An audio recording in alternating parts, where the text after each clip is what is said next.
Well, we've had some interesting things happen over the past week. Yeah. Merlin has been Merlin got beat up.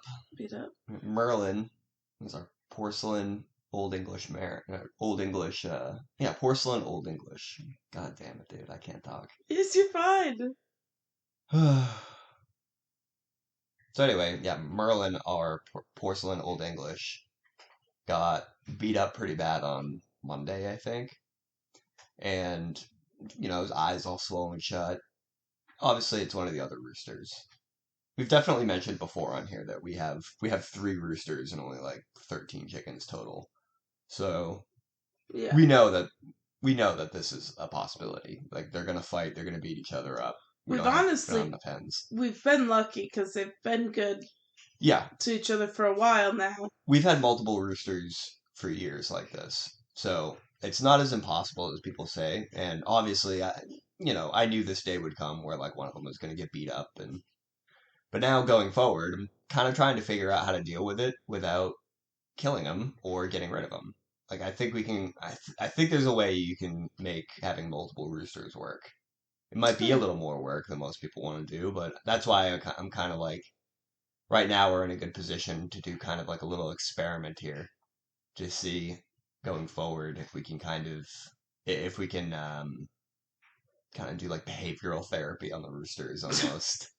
Well, I mean, the biggest way to make it work is to have more hens, too. And right now, like, you said 13 chickens in total, well, 3 of those are roosters. Yeah. So it's 10 hens.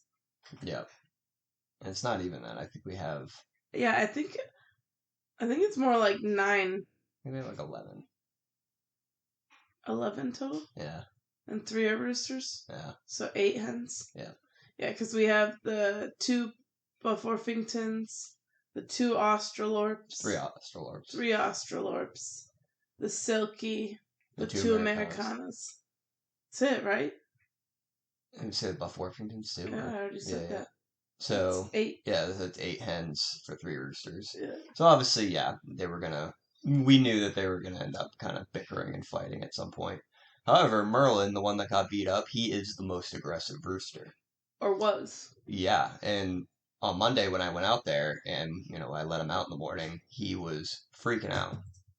And I've never seen him behave like that in the morning. Usually he gets out in the morning. They're all He'll stand roost and watch them eat. Yep. But he was trying to get out of the run, spazzing out. And then I kind of saw that he had blood all over his wings and his face and his eye was swollen shut. So I was like, oh, somebody beat the crap out of him last night. So of the 3 roosters, we have a full-size black copper Marin rooster who is yet to be named. And beautiful. And so far, his demeanor has been very, very, gentle and kind. But, we know that can change over time. So I assumed that Merlin, the little aggressive one, started a fight or was bullying the timid big one, and the big one had enough and whooped his ass. I told you that theory, too. However, I want to say it was yesterday morning, I went out there. Since this has been happening too, we've separated Merlin. We put him in his own portable run so he can heal up and kind of be safe for a few days. And I've noticed since we've done that too, he's become less aggressive than he normally is. We're able to handle him easier. He's not as hyper aggressive as he normally is now that we've separated him away from the other chickens. So I think that's just something to note, to kind of keep in mind. That might work for dealing with aggressive roosters. Mm-hmm. But what I noticed was the other day is the other small bantam was beaten up on the big rooster, and the big rooster was still being timid and being scared like he normally is. I said Shady might be the one responsible. So I think there's also a really good chance that the other similar sized bantam rooster is the one that beat him up. Yeah, and that one's a Sea Bright, right? Yep. What's it called? A golden Sea Bright. Golden Sea Bright. Beautiful. Yeah. Beautiful. That one's middle of the road aggressive. Will attack you sometimes, but definitely not as much as Merlin. He's been more aggressive. Yeah. Towards me when I come out now. Yeah. He's like the first one to run after me, whereas Merlin wasn't. So it could just be that Shady's getting... Yeah, change hierarchy kind of thing. Yeah. But see, so we've always been under the understanding, like, the two Bantams were buddy-buddy for the longest time. Yeah. We've had them for 2 years.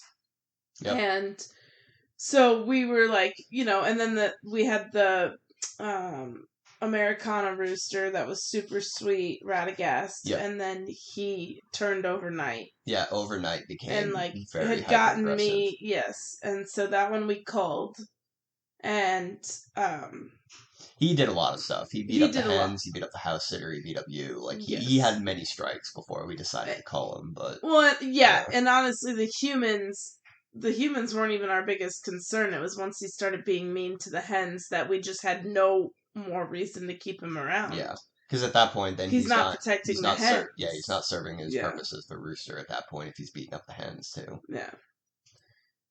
But anyways, so we've always, for some reason, we have the dumb luck where we get, well, I guess the Americana was the only pullet that was a rooster.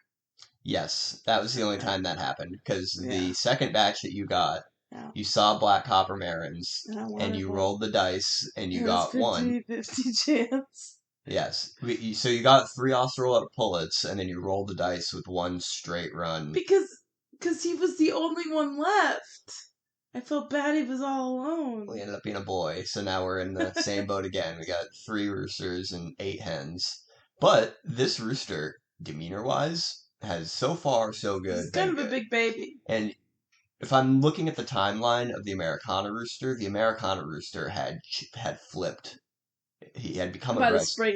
He had become aggressive by this point. It was actually in the winter time. He started becoming aggressive.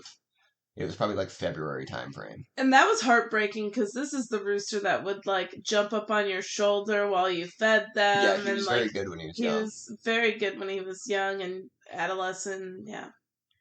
But anyways, the 2 little Bantams have kind of been buddy-buddy for 2 years. Like, they would occasionally, like, spar, but, like, it was more like play sparring. Yeah, it wasn't violent. They weren't hurting each other. Yeah. And, again, the Porcelain was always the one that was kind of top dog. Yeah, he was definitely the most aggressive and the meanest. And especially to us. And for us, though, the Bantams are easy because they're small, so, like, you can do the push of a boot, or, like, just stick your boot out and they attack your boot, but it doesn't hurt you because you've got a nice boot on. But the difference was with the Americana, he was big, and the Marin is extra big, even bigger than the Americana was. So when those roosters go aggressive, it's a little less manageable. Yes. And, like, but we gave that Americana every chance in the book, because even after it had gotten my lip, we were still trying, like, because I had that nice little scar, because we were trying to, what I was doing is I was trying to hold it, and get it to calm down, and it had calmed down, and then you had to say, see, you just have to hold him more, and then he turned his head and got my lip, and I got cut from it, but yeah, like we said before, as soon as he turned on the hens, like, there was no reason anymore. And last time we had... So basically what I want to do going forward now is I want to do a little bit of extra work trying to manage the rooster's aggression. Mm-hmm. And I want to work with all of them and not just the ones we deem too aggressive. So... The problem I think we did with Radagast is really the only thing we were trying to do was just hold him more often. Like, that's what I've heard. I've heard the best thing you can do when they're aggressive is you hold them around their hens, because then it puts you higher in the hierarchy in their eyes, so then they're submissive to you. So you have to, like, dom them in front of their ladies, basically, is what you have to do. And you were doing that for a while, and it was working. His demeanor to you was... Yes. Yeah. Good. But now, so I think there's a few other things we want to do in addition to holding. What I noticed with Merlin today, and this could be just him being humbled after he got beat up, but since we've separated him and kind of kept him doing his own thing, he's been very, very like pleasant. Yeah, but you took away his motivation to be unpleasant. True. There's no hens anymore. He's alone. Yeah, exactly. So I think maybe in addition to like taking time at the end of each night, because we talked about that kind of where it's getting lighter out later now. After we get home from work, we sit around, we hold those roosters. We'll have like a little chair area set up out there to do that, just to get them like used to both of us. And but in addition to that too, I think if we do start seeing them start to get like aggressive like that, maybe separating them out and giving them like 2 days in the portable coop away from everybody to kind of snap them out of like the dominance thing. The only thing is though, is I got to see how this is going to work. So today, when we reintegrate. Yeah, Merlin has been by himself long enough. His face is healed up pretty good. He's acting normal again. I'm going to start reintegrating him today. I got to see how that's going to work because I might reintegrate him and it might just be even worse than before, and they might like really go at him. Really, it's trial and error here, but that was kind of just the two big things I wanted to do experiment wise to see if we can kind of mitigate the rooster aggression a little bit. Now, ultimately, I'm aware the best thing you can do is get more hens or get less roosters. That's really the best and easiest solution to this. But I don't know. I think we're in kind of a unique situation that I don't think a lot of people are willing to do. So I think we should try and see what ideas work. What can we do and whatnot.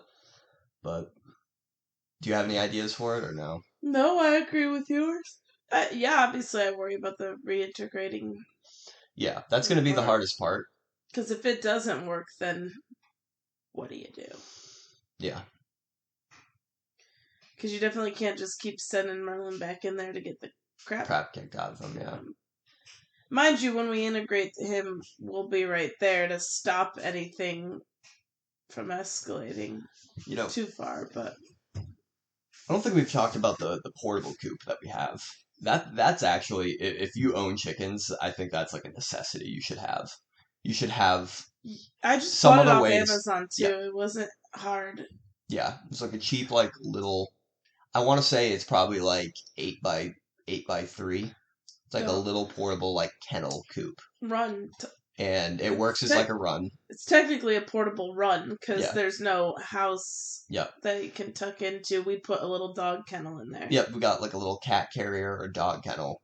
We use that as like the temporary coop when we are, we use this kennel for like, it's like a little hospital area for like injured ones. We've used it in the past where like a mother hen has babies. Yeah. It's good to have like a little separate area or a way to separate one or a handful of them.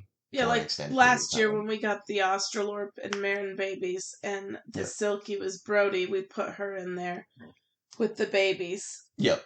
And then we put that right up against the coop, right up against the main run, so all the other ones could see her and the babies. And so they weren't separated, so reintegrating them was no problem at all. Like, it was that way they can see them and interact with them, but they can't like beat them up. Yeah. So. Yeah, that was so easy. Yeah. Yeah, reintegration is tough with chickens. So the reason that I don't think a lot of people realize is, I mean, I think they do, is chickens aren't super intelligent. If you take somebody in the flock away for like more than a week, they'll forget who that is. And then when you try to reintegrate them, they'll beat them up as if they're brand new. And they don't like new people coming into the flock. And usually if you're introducing some kind of new chicken to the flock, they'll kind of be like aggressive about it. They'll kind of try to dom them and keep them low in the pecking order. Which isn't the case with ducks, by the way. Ducks are very welcoming of newcomers, I've noticed. Ro picked on Mary a little bit. I'm sure she picked on the Cayugas a little bit, but nowhere near the level of like what chickens do to newcomers. Ro didn't do anything more than just keep her order. Because I definitely think she's... Yeah. I mean, to me, she leads more than Shrek does. Yeah, she's the pseudo Drake. Shrek is our only male duck, and I think that's also why we've had luck with ducks. Yeah. is that we've only gotten one male. And then the 6 females all get along. Like, and Ro, who's a Rowan, just kind of leads them all around. Like, when we let them free range, it's Ro that's calling the shots, and they're all following her. It's kind of cute. Ducks are interesting. Yeah, they're certainly more intelligent than chickens, for sure. Yeah. Oh, and they'd be outside in any kind of weather. Yeah. Even at night, I think they would stay out if they had the choice. Yeah. They'd sleep in the pool, in the water, if they could. But they're definitely smart because you go out there and you go to bed, and they all, like, start waddling into their house. Yep. Like, because they don't go in on their own like the chickens do. Yes. But when you go out there and say, all right, or, like, you, even now, like, you start walking towards the coop and they know, and they'll start quacking and going into their house because they know. Yeah. Well, I think it's interesting, too. Chickens can't see at night. That's why they put themselves to bed. Yes. At the end of every night. And apparently, I was reading about why chickens were domesticated in the first place. And the trait that was so desirable about chickens, as opposed to, like, turkeys and ducks and all these other, like, birds that you could eat, is that chickens, they don't roam very far. They like to stay in one spot. Yeah. So where they're born is typically where they hang out, and then they don't leave that area. So that was, like, a trait that, it was like in Indonesia, I think, is where they originally domesticated them. But they noticed, like, hey, this is a perfect, like, domesticatable bird because it doesn't like leaving. Yeah. And that's also why, like, if you establish their coop, like, where their bed is, where they go every night, they'll go back there every single night, like, when the sun goes down, because they don't have a desire to, like, run away and roam real far. They want to stay in one area. Yeah. It's fascinating. It is. Such a weird trait to have, too. Yeah. Yep. But they don't eat a lot either, so it's probably easy for them to stay in one area. Whereas, like, other animals need more. Like, the ducks definitely need a lot more than the chickens do. Yeah. Should probably go get it. Yeah. Just leave it. You can cut it. Sure. Alright. Well, that's what we were talking about. Just how smart the ducks are. Oh, yeah. In comparison to chickens. Yeah. But, yeah. Going from here, that's my plan, really, is just work with the roosters a little more. Now that it's getting warmer, too, I'll do some deep cleaning of the coop. I like to turn up all the dirt on the bottom and then mix in those pine pellets to get a tractor supply, because then it just makes it smell better, and the ground is a little more tolerable. You mean the horse bedding? Yeah, the horse bedding. Oh. Yeah, it's just pine pellets is what it is. But yeah, that's always good for the coop, and I'll do that in a few weeks here. I want to wait until we know there's not going to be any more snowstorms. Oh, yeah. Yeah, because the last thing we want to do is have to half-ass anything because we're worried about the impending weather. Yeah. The weather's been pretty nice lately, but I'm still worried about it being like a false spring. Oh, there being a big for storm sure coming. It is a false spring.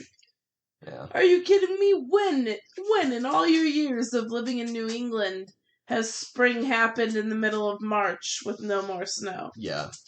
Yeah, I know. Last year we had snow in May. Yeah. Mind you, only a little bit in May, but nonetheless, May. But today, the stuff you can work on is exciting. Yeah. Getting the garden ready and the garden beds and burning stuff and... Yeah. Getting the... Walk me through your plans on your day off. So, yeah. I saw this thing on TikTok where basically the guy was just building primitive garden beds out of like sticks and logs.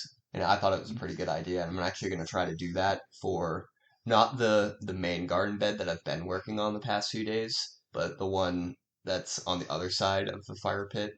I'm gonna, because we need some kind of barriers to that too to keep the animals out. And I don't know, I've seen some pretty cool stuff that I wanna try out. And then I want to plant. I got to start the onions and the tomatoes today, as well as raspberries. The raspberries I'm starting from seed though, so we'll see how those take. We'll see if those even take, because starting them from seed is pretty hard. Usually, you buy raspberries as I think they call them shoots, but you buy them as like clippings of like old plants that have like started roots, and then you plant them outside, and then that's the easier way to like start raspberries, because doing it by seed, from what I'm figuring out, is like you have to stratify them, so you have to like mimic a winter. So I've had the seeds just... Isn't that what you have to do with the garlic too? No. So garlic you can do two ways. You can plant garlic in the spring and it'll grow, and then you harvest it like early fall. Or you can plant it in the fall. It starts and then it goes dormant for the winter. And then once the weather starts warming up again, it starts, and then you can harvest it a little earlier. That way, so you can harvest it, dry it out, and then it's ready for like fall time. And you've got some garlic planted already, right? Yeah. You also want to do that too, so that way when fall does come around, the cloves are ready to be replanted from like year to year. But you've spent your fair amount of time researching all this stuff. Yeah. Some of the stuff, well, it's also, I do like some pretty basic research. Like when I'm looking up like a new plant I don't know how to do, the things I usually look up are like when to plant it, how much water and sunlight it needs, and then kind of just like the life cycle stages, because every plant is kind of different. But yeah, so with the garlic, when I researched that, I read that it's good to plant it in the fall and let it sit over winter. Nice. To be honest, I don't know the absolute advantage of doing that. I just chose to do it that way this year. And we'll see if spring rolls around and the garlic plants aren't rejuvenating again or coming back up. I'll plant some more out there. But you're gonna clear out more of that brush and just burn today? Yeah. Yep. Last Sunday you were able to get more rope making stuff? Yeah, so I can make cordage. That's mainly going to be for, because with a lot of these sticks that I have out there, we're going to need trellises for like the cucumbers and the squash and whatnot. And I'm going to make like primitive trellises just out of like sticks, and then having the cordage that I'm going to make to like tie it together. So that's really all that's for. Yes, I could have just bought rope, but it's more fun spending no money. Yeah. What are those leaves called that you got? So the plant is called Phragmites. Okay. They are an invasive like grass plant that grows on marshland, like up here in New England, and I think honestly most places in the East Coast. But the base of the plant gets these like long, skinny leaves that when they die and they dry out, they're pretty durable. So what I do is I take those long, skinny leaves and I make strips of like I just like peel it into strips, and then I twist it together and I braid it into twine. And the leaves are long enough that as I'm like going down, I can just keep incorporating more and more strands, and then you're able to make like a relatively durable like twine or rope. I know I bitch about it being all over my kitchen table and stuff, but I actually do think it's cool that you do it. Yeah. I wouldn't have the patience, to be honest. Yeah, doing that, like I learned how to just make like plant fiber twine on like YouTube. But then what the hard part is you have to find the plant fibers in your area. Because every area like has plant fibers that you could use to make for rope, but you gotta find it. And you gotta know ones too. And I mean, like not many people are doing that, so it's not as easily Googleable as you think. Like what kind of plants in New England make the best wine. You kind of had to do it by trial and error, right? Because it was just you so happened to try the Phragmites. Yeah. But that was after you had tried some other vines and because you're looking for long fibrous plant material, like fibrous plant material.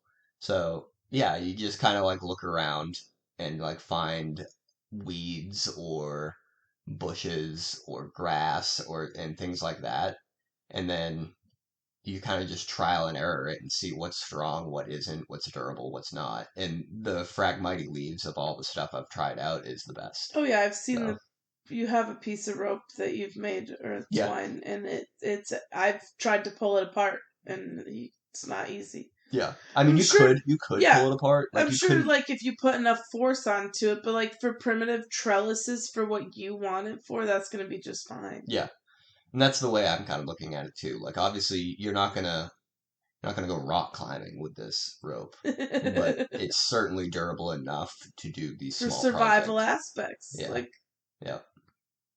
so, because our goal is to spend as little money as we can with this garden stuff. Yeah. To see if we make a dent in our grocery bill, not having to buy fresh produce because we grow all our own fresh produce. Yeah. Yep.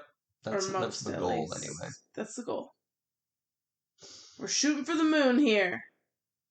Hopefully we land among the stars at the very least. Yeah. Get like a nice little... Yeah, I don't... But honestly, the nice thing is, like, even if you don't this year, I could see it next year being more lucrative just because you won't have to buy the seeds again. Yes. I mean, that's a $50... Every year we do this, and we trial and error, and we try new things, and we make mistakes. We should be better off the next year, and be even closer to that, like high yield food production idea. Because I also understand, like, I don't think I'm going to be able to get 100% of our food intake grown each year, but I think I can get pretty close. I think we could like have a pretty healthy diet and have like 80% of our food being produced like on site here.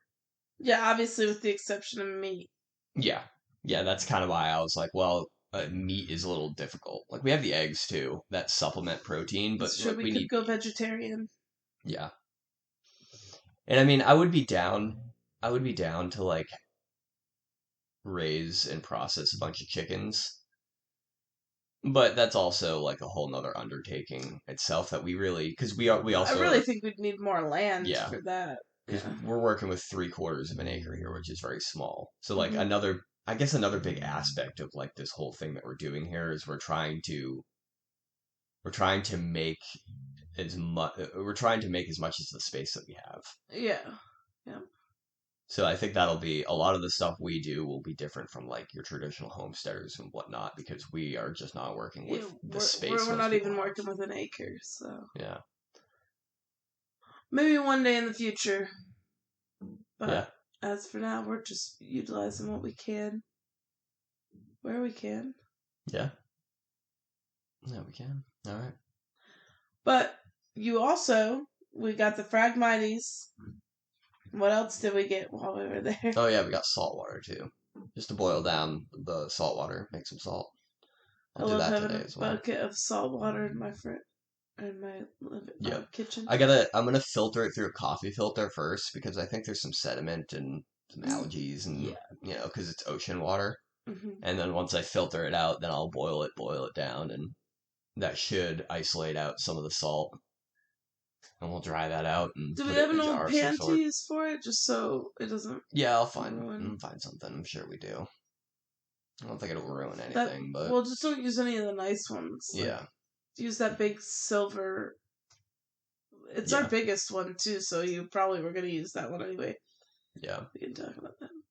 And then we got shells. Oh yeah, shells to crush up and feed to the chickens because they need calcium. Yeah, we did a whole beach foraging day. Even though he was sick as a dog. I was fucking dying there. Actually, the shells your dad and I went and got. Yeah. So you didn't do shit. Yeah. Yeah, no, it's crazy that you were so sickly, you poor thing. Yeah. Would have canceled the day, but we also thought you were hungover, so. Yeah, I thought I was hungover. hungover. It wasn't a hangover. And It I was like you. Yeah. You actually had like a little fever going on. I thought I was hungover, and I was like, I can't skip out on these plans because I'm hungover. Like I have to pay the price for my actions, So, I tried to power through it, and then as the day went on, I started realizing that I was not hungover and that I was sick. And I was like, oh no. Like green in the face sick. Yeah. I've only seen that a few times. Yeah. But I'm excited. I felt like our beach foraging, despite you being sick, was successful, and I'm sure we'll do that again too. I'm sure I'll need more Phragmite leaves, and we'll need more.